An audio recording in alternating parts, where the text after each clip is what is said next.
close to you right now, but have you fallen for me yet? I let you go, but I don't know how. And I know it's just another night, but I fell for you again. And I remember when you didn't want to waste a moment, when you were captured in my arms. So thank you. Start. Here we go. Thank you so much for sitting down with us. Of course. Thank you for having me. Of course. So just kind of to start off, I was reading up on you, and it was mentioned that at first you were really anxious to perform in front of people, and that kind of stopped you from pursuing music at first. Yes. What made you decide to start your own YouTube channel? Okay, interesting story. I had a boyfriend. It's been a year now that a year ago I had a boyfriend, and his sister actually, she sang, and she was the kind of person that would like sing in front of people, but like do it a lot and do it loud so that you knew she was singing. Look at me. And so I was just like, man, like I can sing, like I know I can sing. I want people to know that about me. It's like this talent that I was just too scared to show people.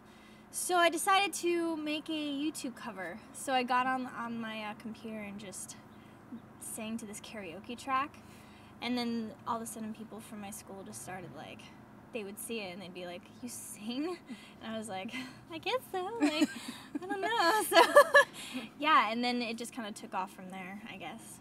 Neat. So were you anxious the first time you put this video up? How are you feeling about it? Oh my gosh, yeah. I did like 17 takes, and it was I was nervous, but like it was a lot easier for me to just do it to my computer, even though like technically more people were gonna see it, like a bigger audience, because it was going on the internet. It was just a lot easier for me to just do it in my room by myself on the computer, but I was still nervous. Yeah.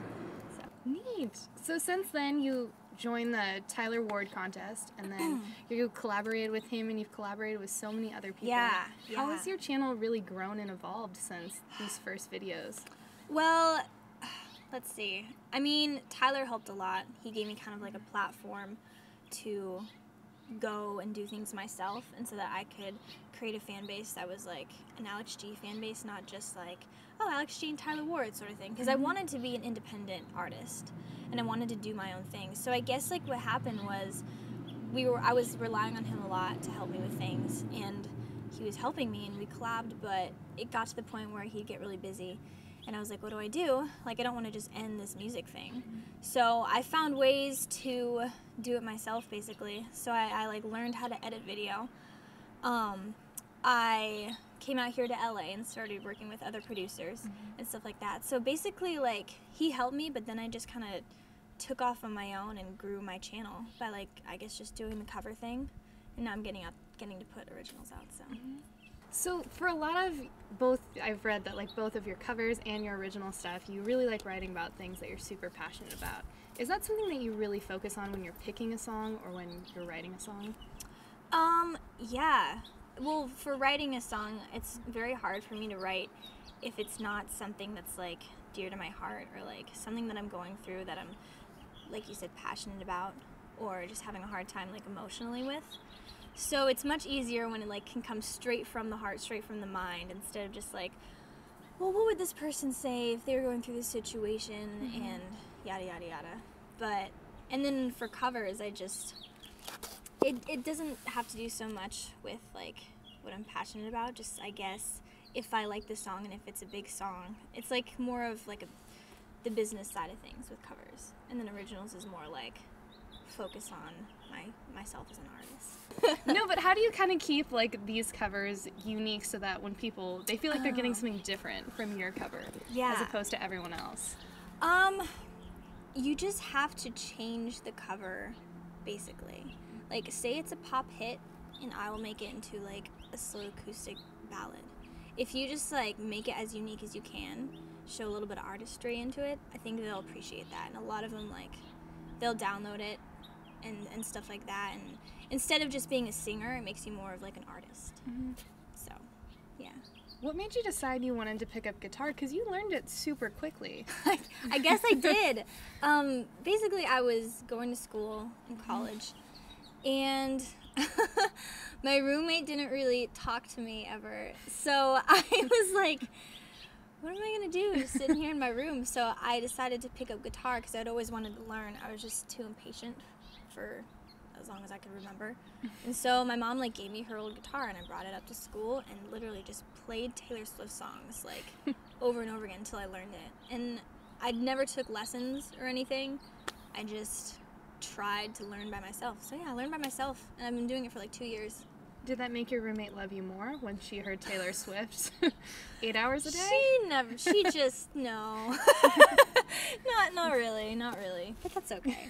When did you make the big decision that you decided, you know, college isn't for me, I want to pursue this as an artist? What was the feedback you got from people? Was it kind of like a huge leap of faith? The end of the first year of my college experience, I was waiting to hear back from Tyler if I was going to go join him on the American tour at the end of the year. And so I was thinking, like, if I get to go on that tour, like, that's going to be 5 weeks, and if I get to go on that, I don't want to go back to school. I kind of just want to focus on music. And so he basically said, like, I think you're ready, let's do it. And I was like, okay. So from then, like, I just was put all my focus into my channel and music and performing, and man, like, and I never thought that was ever going to happen for me because I was always like really focused on school. And my parents were just like, go for it, like, sweet, we don't have to pay for your college anymore. And I was like, yeah, I guess. So, and then like I had a boyfriend at the time too, and he wasn't too thrilled about it, I guess, because, well, that's a long story, but most of the people around me in my life were very supportive. Well, what are you working on right now while you're out here in LA, and also when you go back to Colorado? Yeah, right now I'm working on writing sessions, and that's new because I've only written with myself and like Tyler. So I get to write with some really talented people, and I'm just doing a lot of recording and like filming and trying to get my YouTube channel going again because I haven't been able to since I've been on tour. So yeah, how was tour? Tour was awesome. It was like Europe is like fairy tale wonderland. It's crazy. It's just another world, but it went by so fast, and I think like by the end of it I kind of got sick of like the weird German meats that we would be fed at the venue. But other than that, like, it's an amazing experience to perform live. It just always is. And especially with like a crowd who's so engaging and who like knows who you are. It was really awesome. And a good experience for me because I need more experience performing live. So how's it been working with a management company? Like, has it been easier to network that way, or would you recommend it for other people? Yeah, at first it was a little more difficult for me because of what I do, and like I was one of the only people in Big Frame who do music, so there wasn't a lot of like brand dealing I could do, but there was a lot of like networking and other people to like do stuff with and other things to get involved in that I would have never known if I had never signed with them. So I would definitely recommend it. It's good. It's a good way to like get opportunities, like I said, and just meet everybody on YouTube. It's good. It's definitely a positive experience. So when you think back over the craziness of the last couple years, what are some of the best parts about this entire journey? I feel like I'm just a completely different person now than I was like before I was doing music and at the beginning of this music thing. I've like learned so much just as like about myself and about music. Like, I didn't know anything, and it's just cool now knowing that I can be so independent and do something that I'm passionate about. It's the coolest thing ever, to do something you're passionate about for a living. And I've just learned like to be again like more independent. I've grown up a lot, had to deal with things on my own, and yeah, it's been a real blessing, really. And I've met some of the best friends I've ever had, so that's cool. They're kind of like family. They're all dudes, so it's cool. But yeah, I guess that's the coolest thing.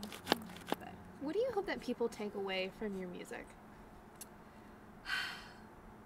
just hope that they can hear the realness. I always want to be genuine in my lyrics. I never want to just write a song to write a catchy song. Like, I want them to, like, kind of get a piece of me in each song that I write. I think that's important. I think you'll have, like, long-lasting fans that way. So, yeah. Sorry.